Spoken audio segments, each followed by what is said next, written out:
everybody. Today we're going to be talking about butcher block tops and how we manufacture them here at Baird Brothers.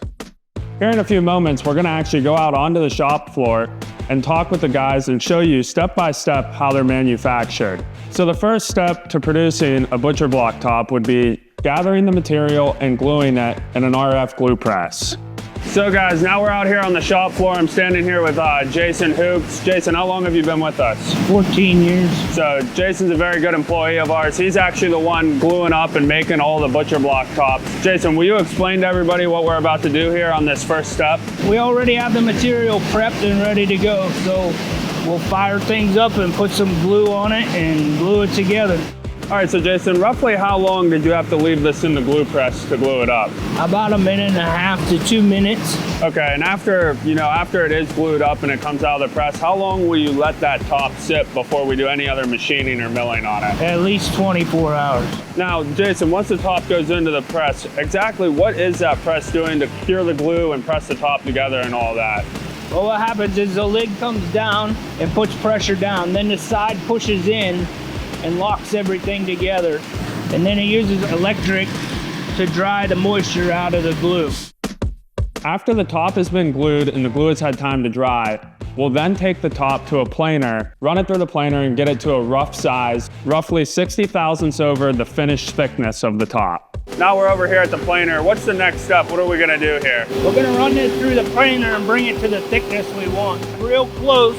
We'll leave like 60 thousandths on it for the sander and later on. So Jason, now that we ran it through the planer, just a couple questions. How many times would you normally run one of your workbench tops or butcher block tops through the planer?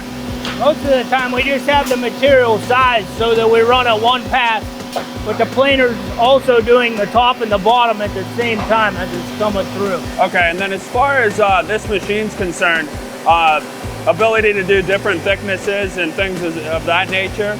Yeah, we can go from like 1/4 inch clear up to 4.5 inches, 5 inches. After the planer, we'll then take the top to the CNC machine, where we will cut the top to the exact size, do any miters, and maybe do some edge details that the customer has requested. So guys, now that you've seen the glue up process and we went ahead and planed the top to an approximate thickness, now we're over here at the CNC with Carl. He's the one who operates the CNC on a daily basis. So Carl, explain to the people watching, why would a top come to the CNC? What are some of the different things that you're gonna do to the top once it reaches your destination? Well, here at the CNC, we mill out the tops to get a good accurate square of the product. We have large heads that are able to cut the sides in a single pass from top to bottom. So it makes it easy and a real smooth surface. And then explain to them, as far as the options for a miter, a sink cutout, maybe an edge profile, we can do all those things over here on the CNC as well, correct?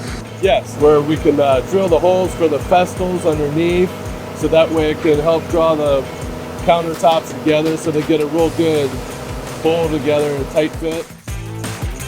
After the CNC, we will then take the top to the sander to sand both sides of the top to ensure that you're getting the smooth finish that you're looking for on your countertop. A lot of the times the top ends up back in your hands where it all started. What are some reasons for that? Why might the top come back to you, and what might you have to do to finish the top up? Well, a lot of times we put an edge on them so they're not real sharp. We have a bunch of different router bits that we can put edges on with, so that's why they're back here for the final step. Thanks for watching. I hope after seeing this video, everybody has an understanding of the level of care and passion that goes into making products here at Baird Brothers. Hey folks, thanks for talking shop and making some sawdust with Baird Brothers Fine Hardwoods. If you enjoyed this episode and want more DIY project ideas and insider tips and tricks for all things hardwood, give us a like and subscribe. And be sure to follow us on Facebook, Instagram, Twitter, or check out BairdBrothers.com. Until next time,